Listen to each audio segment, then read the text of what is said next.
Et salut tout le monde, bienvenue dans cette vidéo, très courte vidéo de la semaine qui est un petit bonus avant le tournoi de destination. Ça va commencer très vite, pour moi au moment où je tourne cette vidéo ça commence demain, j'ai hâte parce que ça va être génial. On va parler aujourd'hui de la fantaisie du tournoi de destination. C'est un sujet très peu abordé par les créateurs de contenu francophones, beaucoup plus du côté anglophone, et du coup je veux quand même en profiter parce que j'adore quand même la fantaisie. L'an dernier j'avais joué tout le temps et c'était vraiment génial, et cette année on va voir un petit peu les quelques conseils. En gros vous voyez ça comme une vidéo tuto, mais c'est vraiment tranquille, beaucoup moins travaillé d'ailleurs que la vidéo que je disais c'était pas du tout travaillé, celle qui était sortie lundi, donc voilà, on se prend pas la tête. La Fantasy est un jeu évidemment gratuit qui est proposé par le 6 Nations. Vous arrivez sur le site que je vous mettrai en description si vous avez besoin, et c'est bon, vous avez votre budget, vous devez faire votre équipe, c'est parti. Quelles sont les règles du jeu? On va quand même les voir un petit peu ensemble, c'est pour ça un peu plus simple. On choisit 15 joueurs, on fait une équipe à chaque fois avec tous les postes pour cette équipe de 15, on choisit un capitaine et un remplaçant, et en fonction de ce qui va se passer dans la vraie vie, dans les vrais matchs, les actions qui seront faites par les vrais joueurs dans la vraie vie vont marquer plus ou moins de points dans le jeu,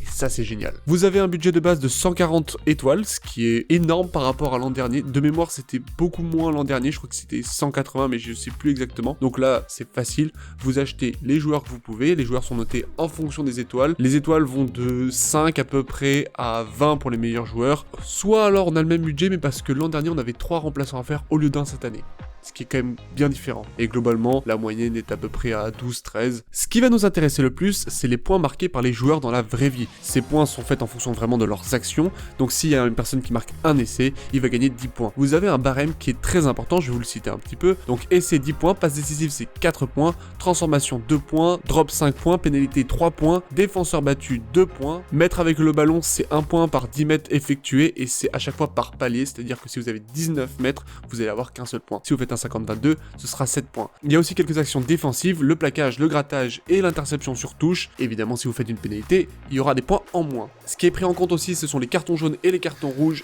et le fait qu'un joueur soit ou pas l'homme du match. Si vous voulez marquer le plus de points cette année, il va falloir donc que vous preniez des joueurs qui remplissent ces critères.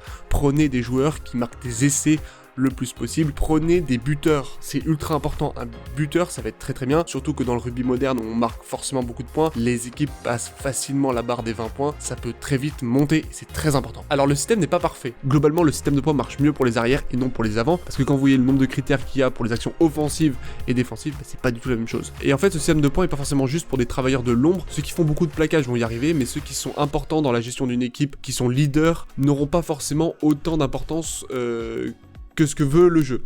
Pour que vous compreniez, je vais prendre un exemple. Grégory Aldrit est un joueur très important. Cette année, il est capitaine de l'équipe de France, c'est enfin mérité, enfin, il devait y être, parce que ça faisait tellement longtemps qu'il était dans l'ombre d'Antoine Dupont, c'est vraiment bien pour lui. Mais si on regarde sur le tournoi 2023, en fait, Grégory Aldrit marquait en moyenne sur les 5 matchs 30 points, ce qui est pas énorme par rapport aux autres grands cadors de la 3ème ligne. Il y a Doris, Van der Flier et Tipuric qui étaient les meilleurs l'an dernier, et même Charles Livon était un 3ème ligne qui dans le jeu de la fantasy marquait plus de points. Il y a une différence, elle est significative, ça ne veut pas dire que Grégory Aldrit est mauvais, c'est juste que c'est un jeu comme ça, qui favorise surtout l'attaque, donc pensez bien si vous prenez des avants, à avoir des avants qui marquent des points, qui font des gros plaquages, qui marquent des essais, et ça honnêtement on les repère facilement. Et maintenant qu'on a vu ça, hop, je vous propose de regarder un peu l'équipe que j'ai mise en place pour le moment. Alors, ce qui se passe, c'est qu'au milieu, vous avez votre équipe que vous devez sélectionner, et vous avez sur le côté la possibilité d'acheter des joueurs. Vous pouvez en acheter maximum 4 par nation, et ça c'est un peu relou, mais c'est juste parce que sinon on parlerait jamais des autres joueurs. Donc vous pouvez pas faire une équipe 100% équipe de France, c'est dommage, mais c'est comme ça. Ce qui est très très bien avec la fantasy, c'est que ça donne des informations sur les compositions et les feuilles de match. Ça, c'est génial. On sait si un joueur est titulaire avec le drapeau vert, s'il est remplaçant avec le drapeau orange, ou s'il n'a pas été convoqué sur la feuille de match avec le drapeau rouge. Du coup, pensez bien à prendre des joueurs qui sont titulaires et restez bien informés sur les derniers changements dans les compositions. Je pense notamment à Taofi Fenoa qui ne sera pas sur la feuille de match et qui est remplacé par Tulagi. Ça change tout en fait. Vous devez aussi sélectionner un joueur pour qu'il soit capitaine, c'est-à-dire que ses points seront doublés systématiquement, donc on peut espérer faire 100 points avec ce joueur. Moi j'ai mis Thomas Ramos parce que c'est un buteur, il va forcément marquer des transformations et des pénalités, et puis surtout il marque pas mal d'essais. Vous devez aussi sélectionner un joueur qui va être considéré comme un remplaçant. Si il est remplaçant dans la vraie vie et qu'il rentre sur le terrain, ses points vont être multipliés par 3, peut vraiment changer beaucoup de choses. Personnellement, j'ai pris le petit Tulagi, je sens que ça va être une dinguerie. Pourquoi Tulagi? Parce que honnêtement, il coûte 10.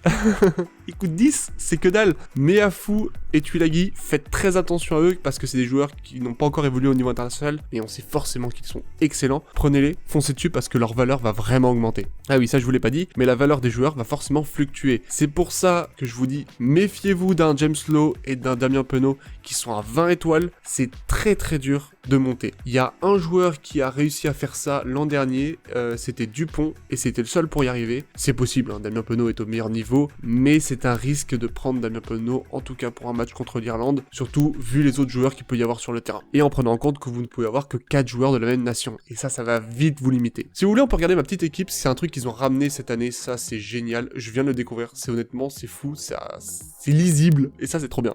Ma première ligne, j'ai mis Porter, Movaka, Fischetti. Fischetti, c'était le pilier le plus impressionnant l'an dernier. Fischetti, c'est un joueur qui marquait beaucoup de points l'an dernier, notamment avec des plaquages offensifs. Movaka, c'est sans doute le talonneur du moment. Il y a 2 ans, c'était Marchand. L'an dernier, c'était Shinan. Shinan, maintenant, on le connaît. Tout le monde fait gaffe à lui. Peato Movaka. Ça va être une dinguerie, j'en suis quasiment sûr. Et après j'ai mis Porter parce qu'à chaque fois il fait des bons débuts de tournoi. Et puis il fallait un autre joueur que français ou italien. J'avais pas voulu mettre un anglais. Ah c'est vrai que je pourrais mettre un anglais. Ah, je sais pas encore. Je sais pas encore si je prendrais Porter. À voir si je prendrais pas Ellis Gench à la place. Deuxième ligne. Deuxième ligne, Itoje, Tagburn, expérimenté, beaucoup d'étoiles là-dedans. La deuxième ligne, je pourrais pas trop en parler parce que j'ai pas trop d'idées. J'aurais voulu prendre Paul Gabriag pour la France, mais encore une fois, on a le droit qu'à 4 joueurs français, et ça c'est très très peu. À voir ce que ça va donner, là je pourrais pas en dire plus, j'ai pris cela pour le moment. En tout cas, c'était souvent des deuxièmes lignes qui marquaient beaucoup de points. Tagburn, c'est le 3e l'an dernier, et Maro Itoje, c'était le 4e l'an dernier. Pour les 3e lignes, je vous conseille fortement de prendre des gros plaqueurs, qui courent vite, qui marquent des essais. Bref, qui font un peu tout quoi.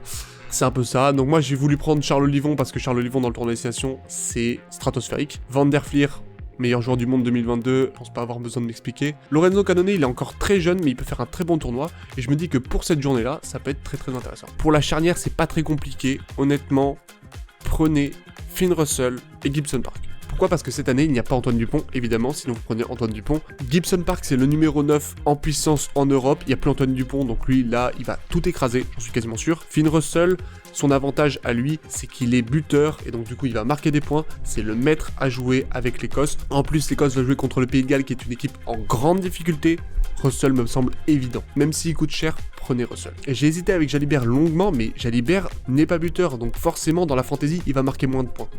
Pour les centres, j'avais pas d'idée. J'ai pris Watking, mais j'en suis pas du tout sûr. J'ai peut-être changé par Tupolotu. Jones, il était le centre qui marquait le plus d'essais l'an dernier, et il me semble être encore en puissance, donc ça peut faire l'affaire. Mais j'ai pas plus de choses à dire là-dessus. Et enfin, pour les lignes arrière, sachez que c'est habituellement des joueurs qui marquent le plus de points par rapport à toute l'équipe. Les meilleurs ailiers l'an dernier marquaient plus de 50 points, et à l'arrière, c'était Ramos et Kinan. Mais c'était impressionnant. C'est forcément beaucoup de points. Ce que j'ai voulu faire, c'est ne pas prendre des arrières qui jouent tous dans le même match. Donc, il fallait faire un choix. J'ai pris Ramos, donc j'ai enlevé Penaud, Lowe, Kinan. Je voulais pas prendre Van der Fleer parce que je le trouve trop cher pour ce qu'il est. Et j'ai vu qu'il y avait un nouveau lié pour l'équipe d'Écosse qui s'appelle Kyle Rowe qui était à 8. Très intéressant en fait pour marquer des points et surtout gagner du budget pour la suite. Ça peut être intéressant. Et enfin j'ai mis Freddie Stewart qui monte en puissance. Honnêtement il a que 23 ans. C'était l'un des Anglais l'an dernier qui s'en sortait le mieux avec Jack Willis et Itoje. Il était pas fou l'an dernier en tant qu'arrière mais il était monté en puissance autour du tournoi. Et je pense que cette année il peut vraiment changer la donne. Surtout que l'Angleterre en fait joue contre l'Italie. Qui dit jouer contre l'Italie dit marquer beaucoup d'essais, dit souvent marquer le bonus offensif, donc pensez à ça. Voilà, c'est un peu tout sur la fantasy. C'est un petit jeu qui paye pas de mine, mais qui est très intéressant puisqu'on apprend les noms des joueurs et on commence à les reconnaître aussi grâce aux photos. C'est intéressant, ça donne des informations sur les compositions de match. Et si vous êtes intéressé, il y a une ligue pour Marcel Pagagnol, vous pouvez évidemment la rejoindre. Je ferai régulièrement référence à la fantasy dans les débriefs pour voir un peu qui est premier par tour et qui sera premier au classement. Voilà, un peu pour s'amuser un peu. Honnêtement, vous êtes une petite vingtaine, c'est vachement cool. Je pensais pas avoir du monde, honnêtement, là-dessus. Je pensais vraiment avoir personne. Voilà, je vous prends pas plus de temps. Merci à vous d'avoir suivi cette vidéo. On se retrouve très vite pour parler fantasy et parler de ton destination, faire le débrief de France-Irlande et kiffer de fou. Allez, salut. Et on n'oublie pas, allez les bleus.